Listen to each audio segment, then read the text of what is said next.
नमस्कार। 16 मई 2020 आज की तारीख है और हम डिस्कस करने जा रहे हैं डेली 30 के अंतर्गत हर दिन की तरह आज भी हम डिस्कस करेंगे करंट अफेयर और एक महत्वपूर्ण टॉपिक।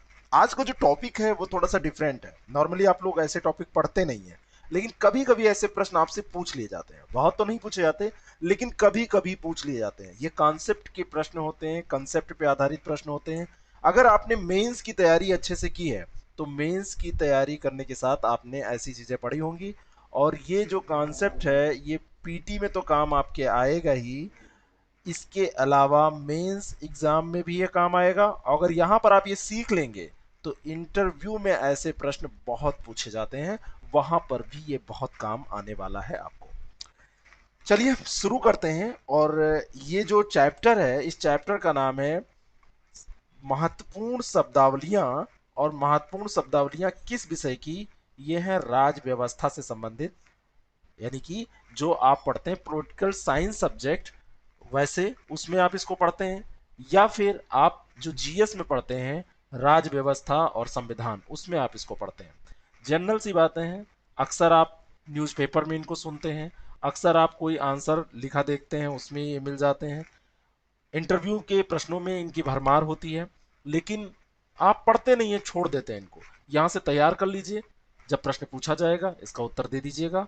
कल आप लोगों का टेस्ट है संडे को, और बहुत अच्छे अच्छे लोग हैं जिनको मैं जानता हूँ कि वो अच्छा कर सकते हैं, लेकिन वो टेस्ट में पार्टिसिपेट नहीं करते हैं। जो लोग टेस्ट में पार्टिसिपेट नहीं कर रहे हैं उसमें मेरा तो खैर कोई नुकसान है ही नहीं है। मेरा तो जो काम है वो चल ही रहा है, उसमें 500 लोग देते हैं तो मुझे उतना काम करना है, 1000 लोग देंगे तब भी उतना ही काम करना है। हाँ, बस ये है कि जितने ज़्यादा लोग लाभ लेते हैं तो मुझे अच्छा लगता है। तो जो लोग टेस्ट में पार्टिसिपेट नहीं कर रहे हैं वो अपने आप को धोखा देने की स्थिति में है। वो लोग टेस्ट में पार्टिसिपेट ना करके कहीं ना कहीं अपनी तैयारी में थोड़ी सी कमी और कसर रख रहे हैं। अलग वो कहीं कर रहे हैं तो अच्छी बात है, अगर कहीं नहीं कर रहे हैं तो बहुत गड़बड़ कर रहे हैं। ठीक है, चलिए शुरू करते हैं। पहला प्रश्न है, सर्वोदय के सिद्धांत के अंतर्गत आर्थिक और सामाजिक परिवर्तन किन दो मूल्यों पर आधारित है? सर्वोदय का जो सिद्धांत है एक ऐसी राजनीतिक मान्यता है जिसमें किसी भी देश या समाज के बारे में जब बात की जाती है तो लोगों के कल्याण को आधार बनाया जाता है, जिसमें लोगों का कल्याण हो, सबका उदय हो, सर्वोदय। ठीक है, और ये जो विचारधारा है ये आधारित है शांति और अहिंसा। बापू के जो ये सिद्धांत थे उन्हीं पर ये आधारित है। ए ऑप्शन इसका करेक्ट है। ऐसी राजनीतिक व्यवस्था जिसके अंतर्गत राजा अपने वफादार राजभक्तों को राज्य की सेवा के बदले में राज्य की भूमि को अनुदान स्वरूप देता था। अनुदान के रूप में भूमि दे देता था जो सेवा करते थे राजा की, उनको। इस व्यवस्था को क्या कहते थे?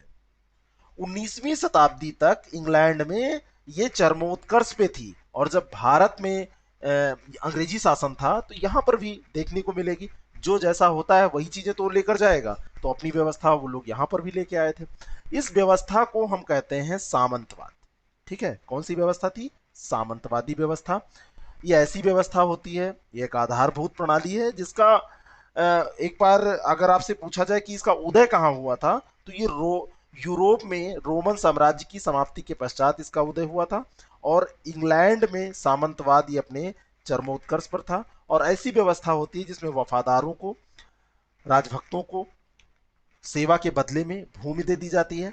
और फिर सामंत कई प्रकार के होते हैं, बड़े सामंत, फिर उनसे छोटे सामंत, और फिर उनसे छोटे सामंत, ऐसे कई होते हैं। और एक दूसरे, ये जैसे बड़े वाले हैं तो इनके अंडर में छोटे सामंत होंगे, ऐसे फिर इनके अंडर में। और सबसे खराब दशा जो इसमें होती है वो जो सामान्य जन है, आम लोग हैं, उनकी सबसे खराब स्थिति होती है, क्योंकि उनका शोषण तो सब लोग करते हैं, चाहे जो सामंत हो, छोटे हो या बड़े हो।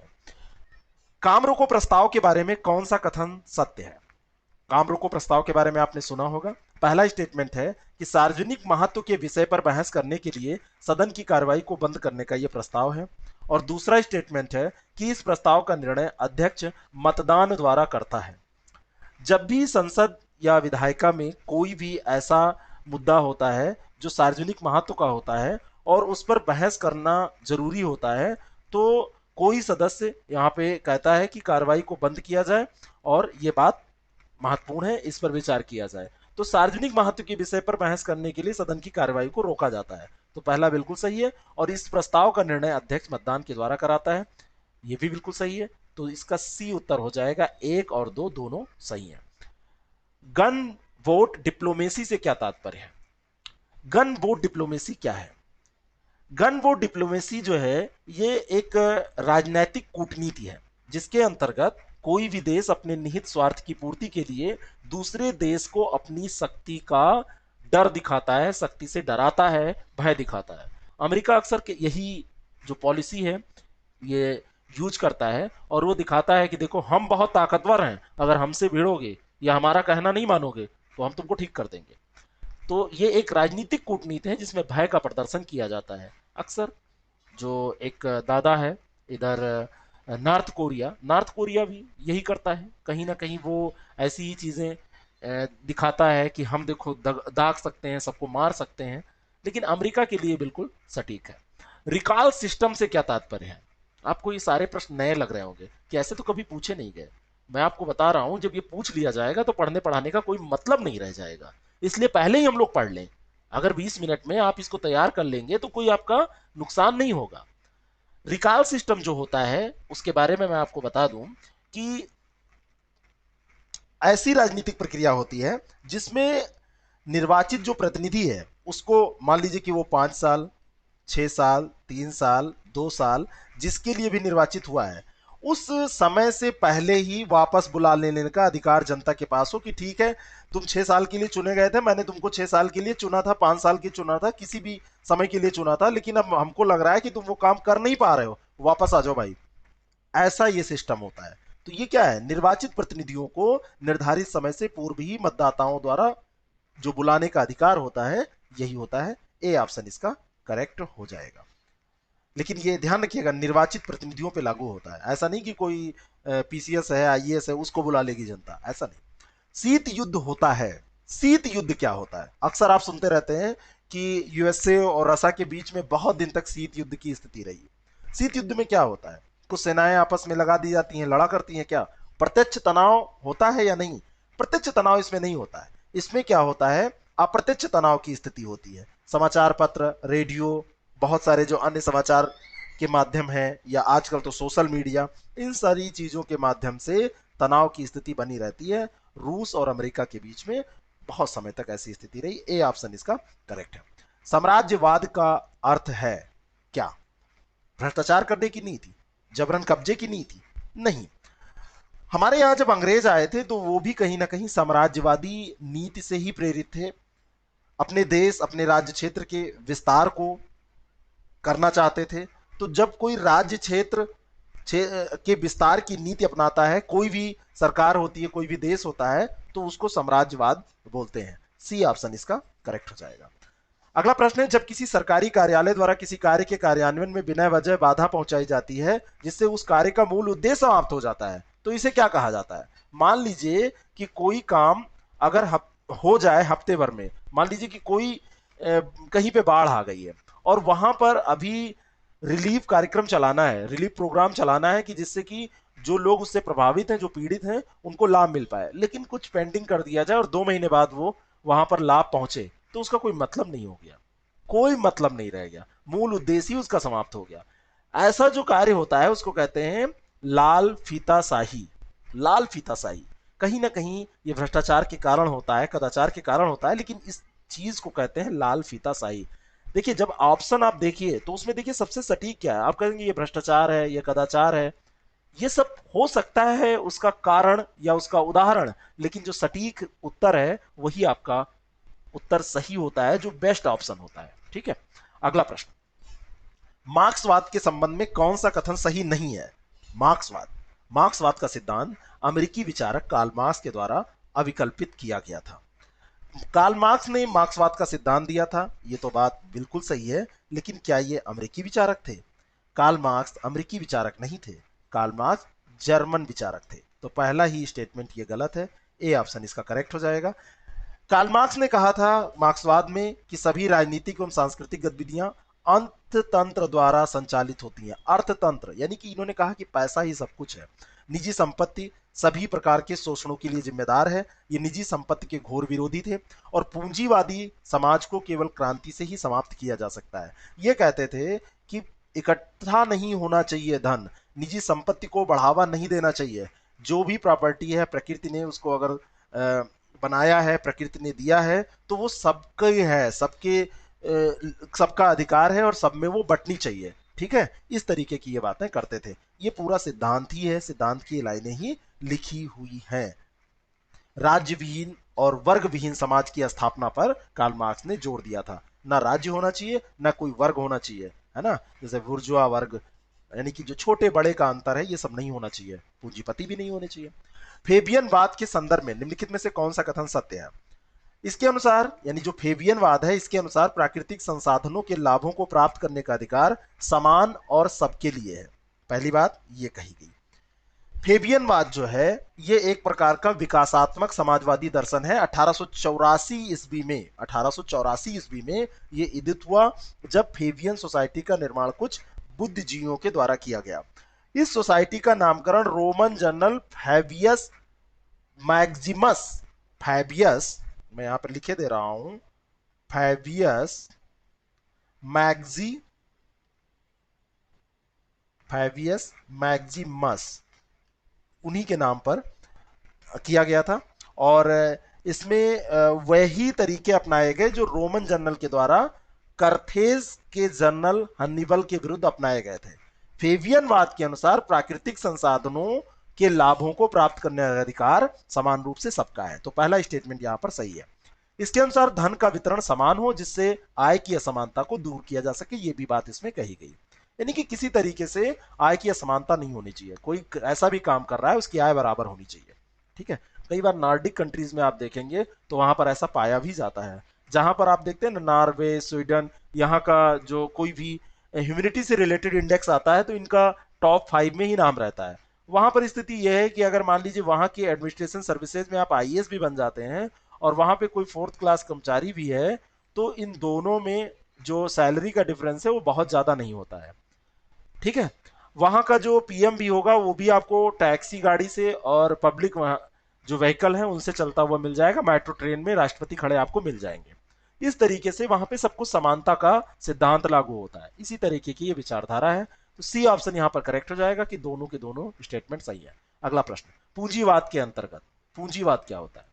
पूंजीवाद के अंतर्गत सरकार का कोई भी ऐसा प्रतिबंध नहीं होता है जिसमें किसी व्यक्ति की अर्थोपार्जन की स्वतंत्रता बाधित हो। यानी कि यहां पर छूट रहती है, जितना भी आप चाहिए धन कमाइए। कोई भी व्यक्ति निजी व्यापार या उद्योग विकास मुक्त रूप से कर सकता है और व्यक्तिगत स्वतंत्रता एवं उदारवादी राजनीतिक संस्थाओं को रक्षा प्रदान की जाती है। ये सारे के सारे स्टेटमेंट सही हैं। उपयुक्त सभी सही यहां पर हो जाएंगे।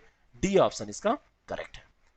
प्रत्यक्ष लोकतंत्र की कौन सी विशेषता नहीं है? प्रत्यक्ष लोकतंत्र, इसमें प्रतिनिधित्व लोकतंत्र का समर्थन किया जाता है। क्या पहला स्टेटमेंट सही है? प्रत्यक्ष लोकतंत्र में प्रतिनिधित्व लोकतंत्र का समर्थन किया जाता है। प्रत्यक्ष लोकतंत्र में प्रतिनिधित्व लोकतंत्र का निषेध किया जाता है। पहला स्टेटमेंट ही गलत है, तो ए ऑप्शन इसका करेक्ट हो जाएगा। बाकी इसमें कानून पास करने का अधिकार जनता के पास होता है। प्रत्यक्ष लोकतंत्र है, जनता ही सब कुछ होती है। 5वीं शताब्दी में स्थापित ग्रीस का लोकतंत्र इसका उदाहरण है। बिल्कुल सही उदाहरण था। सैद्धांतिक रूप से इसमें कोई प्रतिनिधि या मध्यस्थ नहीं होता है क्योंकि सब कुछ प्रत्यक्ष है, डायरेक्ट डेमोक्रेसी है। तो ए ऑप्शन इसका करेक्ट हो जाएगा। अगला प्रश्न, बात समझ में आई है? इसमें प्रतिनिधि कोई नहीं होगा, प्रत्यक्ष लोकतंत्र है। ऐसा संभव, मतलब ऐसा चलाना बहुत मुश्किल होगा, इसीलिए अप्रत्यक्ष लोकतंत्र की विचारधारा लागू की गई। परिसंघ के अंतर्गत कई स्वतंत्र राज्य संयुक्त रूप से किसी निश्चित उद्देश्य के लिए एक सरकार की स्थापना करते हैं। परिसंघ के बारे में यह पहला स्टेटमेंट है। परिसंघ ऐसा ही होता है, कई स्वतंत्र राज्य मिल जाते हैं, संयुक्त रूप से एक निश्चित उद्देश्य के लिए एक सरकार की स्थापना करते हैं। तो पहला तो बिल्कुल सही है। इस परिसंघ में नागरिकों के साथ प्रत्यक्ष संपर्क होता है। नागरिकों के साथ प्रत्यक्ष संपर्क यहां पर कहां होता है? प्रत्यक्ष संपर्क नहीं होता है, यहां पर अप्रत्यक्ष संपर्क होता है। संयुक्त रूप से ये सरकारें होती हैं, राज्य संयुक्त रूप से मिलते हैं, लेकिन लोगों के साथ प्रत्यक्ष नहीं अप्रत्यक्ष संपर्क होता है। तो ए ऑप्शन इसका करेक्ट हो जाएगा, केवल एक सही है। अगला प्रश्न, नौकरशाही के संबंध में सही कथनों का चुनाव कीजिए। इसमें लोक सेवकों द्वारा प्रशासन का संचालन किया जाता है। नौकरशाही में क्या ये होता है? आप जो तैयारी कर रहे हैं, सिविल सर्विसेज की तैयारी कर रहे हैं, उसमें आप क्या करेंगे? प्रशासन करेंगे। तो लोक सेवकों द्वारा प्रशासन का संचालन किया जाता है, बिल्कुल सही है। इस व्यवस्था में सरकारी अधिकारियों का वर्चस्व स्थापित रहता है, यह भी सही है। और प्रशासकों की नियुक्ति लोक सेवा आयोगों द्वारा की जाती है। आपकी नियुक्ति लोक सेवा आयोग द्वारा की जाएगी? नहीं, आपका चुनाव किया जाएगा, आपका चयन किया जाएगा, जो सही शब्द है, आपका सिलेक्शन होगा लोक सेवा आयोग के द्वारा, लेकिन नियुक्ति वो नहीं करता है। तो तीसरा स्टेटमेंट ये गलत है, पहला दूसरा सही है, सी ऑप्शन इसका करेक्ट हो जाएगा। ध्यान से प्रश्न को पढ़ना सबसे बड़ी बात होती है एग्जामिनेशन हॉल में, जिससे कि आप अच्छा स्कोर कर सकें। अगर आप जरा सा भी मतलब सावधानी हटी तो दुर्घटना घटने की संभावना बढ़ जाती है। अगला प्रश्न, उस समान विचार रखने वाले लोग किसी एक दल या समूह में विश्वास करते हैं और उसी दल में सम्मिलित हो जाते हैं, तो ऐसी स्थिति क्या कहलाती है? जब एक समान विचारधारा वाले लोग हैं, एक दल में, एक समूह में विश्वास कर रहे हैं और उसमें शामिल हो गए। आपने कभी नाम सुना है पोलराइजेशन का? ध्रुवीकरण का नाम सुना है? वही है ये, ध्रुवीकरण ऐसी दशा को कहते हैं। कोरम क्या होता है? आपने सुना है 10 कोरम 50 कोरम है, इस तरीके की बातें आपने सुनी होगी कि कोरम पूरा करना होता है सुनवाई के लिए, फला चीज के लिए कोरम पूरा करना है, इस फैसले के लिए कोरम पूरा करना है। तो कोरम होता क्या है? कार्रवाई के लिए न्यूनतम जो उपस्थित संख्या होती है, उपस्थिति जो होती है, संख्या लगाने की कोई जरूरत ही नहीं थी, उपस्थित संख्या सही शब्द होगा, वाक्य जो होगा। तो ये सी ऑप्शन इसका करेक्ट हो जाएगा। कहीं पे ये 10 हो सकता है, कहीं 50 हो सकता है, कहीं 20 हो सकता है।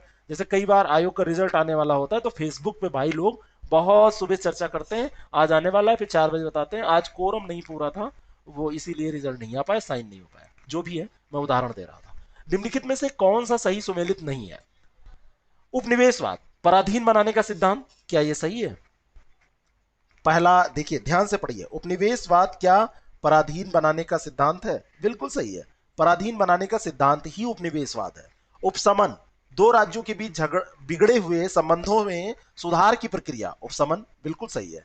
एनवाय, किसी देश का आधिकारिक प्रतिनिधि किसी अन्य देश में जो मनोनीत किया जाता है, कोई देश है उसका आधिकारिक प्रतिनिधि जब अन्य देश में मनोनीत किया जाता है तो उसे एनवाय कहते हैं। और उत्प्रेषण, निम्न न्यायालयों से उच्च न्यायालयों को जारी किए गए प्रलेख।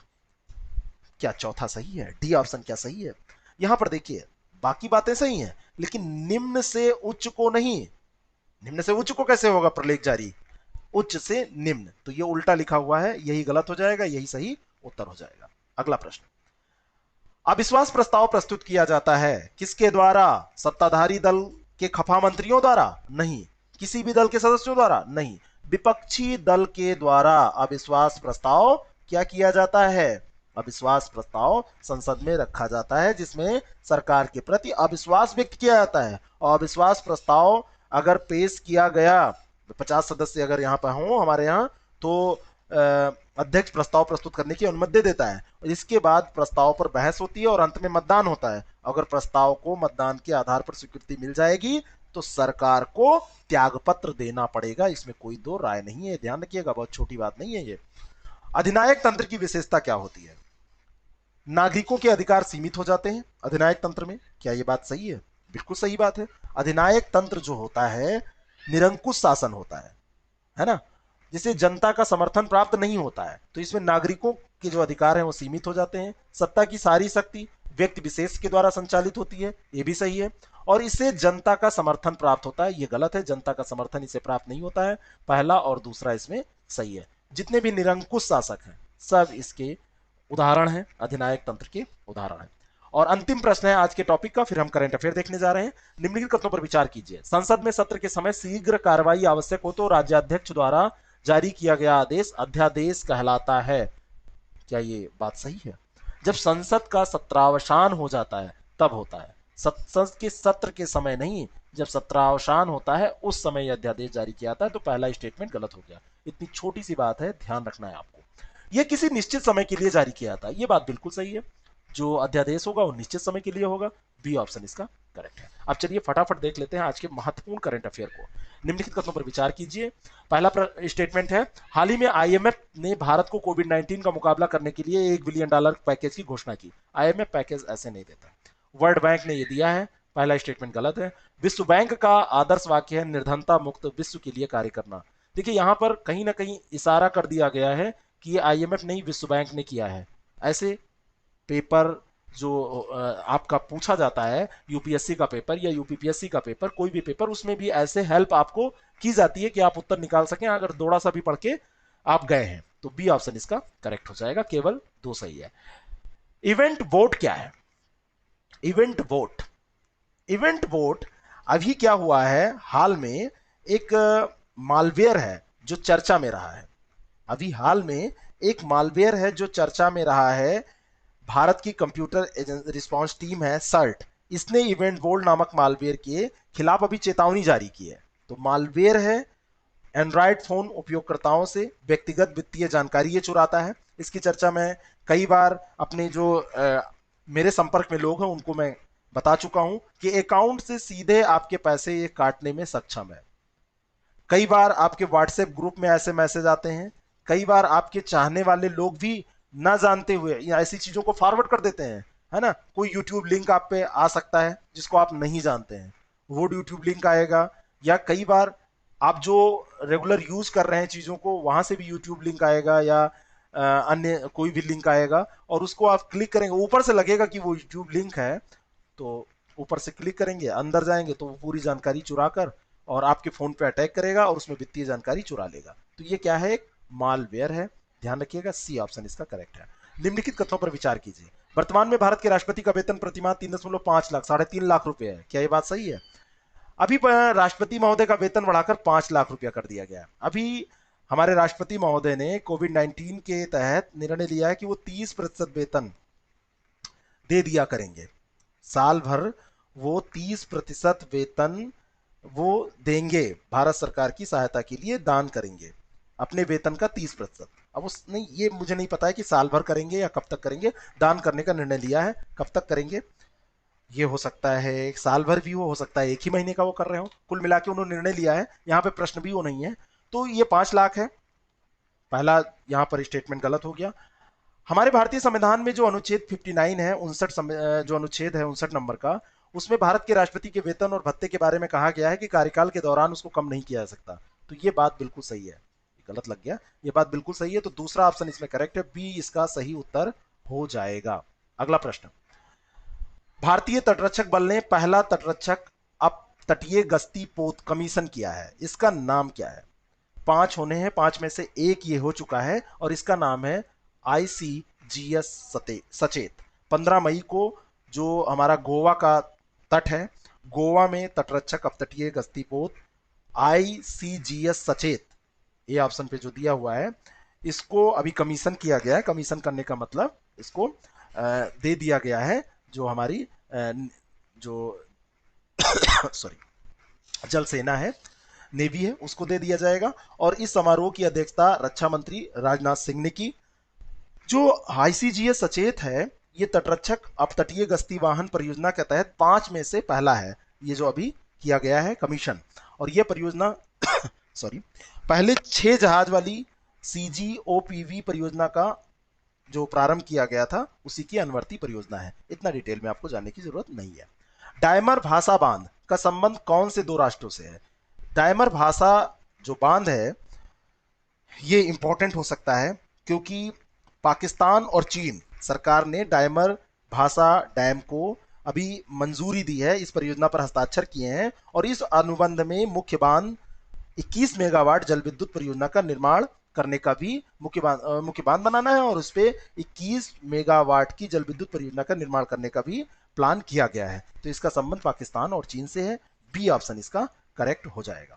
वह अंतर्राष्ट्रीय संगठन जिसके द्वारा तकनीकी शिक्षा गुणवत्ता कार्यक्रम अनुदान राशि उपलब्ध कराई गई, TEQIP जिसके तहत उपलब्ध कराई गई, वो कौन है? वर्ष 2003 की बात है, केंद्र सरकार ने विश्व बैंक के साथ देश में तकनीकी शिक्षा सुधार के लिए एक तकनीकी शिक्षा सुधार कार्यक्रम TEQIP प्रारंभ किया था। तो 2003 से 2009 तक ये प्रथम चरण इसका चला, फिर द्वितीय चरण 2010 से 17 तक चला। अब उसके बाद में ये अब फिर से इसमें धनराशि प्रदान की गई है। 75-25 इसमें राज्य और केंद्र का रहता है रेशियो, और इसमें जो ये पैसा दे रहा है वो कौन दे रहा है, बस ये आपको ध्यान रखना है, वो है विश्व बैंक। सी ऑप्शन इसका करेक्ट है। अगला जो प्रश्न है, निम्नलिखित कथनों पर विचार कीजिए। राष्ट्रीय डेयरी विकास बोर्ड का मुख्यालय आणंद गुजरात में है, बिल्कुल सही है। राष्ट्रीय डेयरी बोर्ड की स्थापना कब हुई थी, ये आपको बताना है। राष्ट्रीय डेयरी बोर्ड की स्थापना, राष्ट्रीय डेयरी विकास बोर्ड की स्थापना कब हुई थी, किस सन में हुई थी, यह प्रश्न पूछा जा चुका है, पीसीएस में तो पूछा जा चुका, मुझे बिल्कुल सही से याद है। इसकी स्थापना डॉक्टर एम एस स्वामीनाथन द्वारा की गई थी। ये दूसरा स्टेटमेंट ध्यान से पढ़िए। वर्गीस कुरियन का नाम आपने सुना होगा, दुग्ध क्रांति के जो जनक थे, दुग्ध क्रांति के जो प्रणेता थे, उनके द्वारा यह स्थापना की गई थी। तो दूसरा स्टेटमेंट गलत है, पहला बिल्कुल सही है, ए ऑप्शन इसका करेक्ट है। इस प्रश्न का उत्तर जरूर दीजिएगा। देखिए, आप जब इन कार्यक्रम में पार्टिसिपेट करते हैं, चीजों को आप लाइक करते हैं, शेयर करते हैं, तो मुझे ऊर्जा मिलती है। आप जब उत्तर देते हैं तो मुझे खुशी होती है कि आप इसकी गंभीरता को समझ रहे हैं। यकीन मानिए, अगर यहाँ पे 100-150 क्लास हमने डिस्कस कर दिया, पूरा पेपर आपको ऐसा लगेगा कि सब पढ़ा हुआ आया है। बस आप प्रैक्टिस करते रहिए, रोज 100-200 क्वेश्चन का लक्ष्य रखिए कि आपको सीखना है, नए क्वेश्चन करने हैं आपको, हर हाल में कहीं ना कहीं से कुछ सीखना है आपको। अपना शेड्यूल सही रखिए, रोज जल्दी सुबह उठिए और शाम तक की स्ट्रेटजी बना लीजिए कि आपको क्या करना है। अगर आप गोल नहीं सेट करते हैं, आपको पता ही नहीं है दिन भर क्या करना है, तो आपका जीवन कुछ अस्त व्यस्त चलता रहता है ना। कंफर्ट जोन से बाहर आइए। क्षेत्रफल की दृष्टि से विश्व का सबसे बड़ा सोलर पार्क कहां स्थापित किया गया, तो क्षेत्रफल की दृष्टि से जो सबसे बड़ा सोलर पार्क है, राजस्थान के जोधपुर में स्थान है, वहां पर इसको स्थापित किया गया है। और भड़ला सोलर पार्क है ये, भड़ला, जोधपुर में एक स्थान पड़ता है भड़ला, वहीं पर सोलर पार्क ये लगाया गया है। 14,000 एकड़ का क्षेत्र है इस एरिया में ये लगाया गया है, और 18 बड़ी कंपनियों ने कुल 36 सोलर प्लांट यहां पर स्थापित किए हैं हाल ही में। तो इसका सही उत्तर क्या हो जाएगा, ए। हाल ही में शुरू किए गए गोल कार्यक्रम का संबंध किससे है। जो गोल कार्यक्रम है, गोल कार्यक्रम का फुल फॉर्म है गोइंग ऑनलाइन एज लीडर्स। ये जो कार्यक्रम है, ये जनजातीय मामलों के मंत्री अर्जुन मुंडा ने अभी इसकी शुरुआत की है। ये जनजातीय मंत्रालय के द्वारा शुरू किया गया है। तो आदिवासी युवाओं से इसका संबंध है। आदिवासी युवाओं को डिजिटल मोड में मेंटरशिप प्रदान करने के लिए इसकी शुरुआत की गई है। जो आदिवासी युवाओं में छिपी प्रतिभा है, उसको बाहर लाना, उसको उजागर करना, इसका लक्ष्य है। ए ऑप्शन इसका करेक्ट है। और अंतिम प्रश्न है, G20 वर्चुअल व्यापार और निवेश मंत्रियों की बैठक में वीडियो कॉन्फ्रेंसिंग के माध्यम से भारत का प्रतिनिधित्व किसने किया। इंपॉर्टेंट क्वेश्चन है, कभी कभी ऐसे प्रश्न पूछे जाते हैं। और यह प्रतिनिधित्व किया है पीयूष गोयल जी ने। पीयूष गोयल के पास कौन सा मंत्रालय है, यह दूसरा प्रश्न है आज का। इनके पास कौन सी मिनिस्ट्री है, ये बताइएगा। दोनों प्रश्नों के उत्तर दीजिएगा। टेस्ट सीरीज के बारे में कोई भी जानकारी आपको लेनी है, व्हाट्सएप को ज्यादा वरीयता दिया कीजिए। व्हाट्सएप पे जब आप मैसेज कर देंगे तो इधर से देर सवेर रिप्लाई जरूर किया जाएगा। पेशेंस बनाए रखा करिए, बहुत व्यस्तता रहती है, इस कारण से इस समय सब कुछ मुझे ही देखना पड़ रहा है। पहले एक स्टाफ इसको देखता था, ऑफिस अभी क्लोज है, ठीक है ना, कोई भी नहीं है, सब लोग अपने अपने घर पर हैं, जो काम कर पाते हैं घर से करते हैं। 6307281212 पर व्हाट्सएप आप करेंगे, इधर से जानकारी भेज दी जाएगी। थोड़ा सा पेशेंस बनाए रखिए। कई लोग हमको हड़काने लगते हैं, क्या बात है आप तो जवाब ही नहीं दे रहे हैं।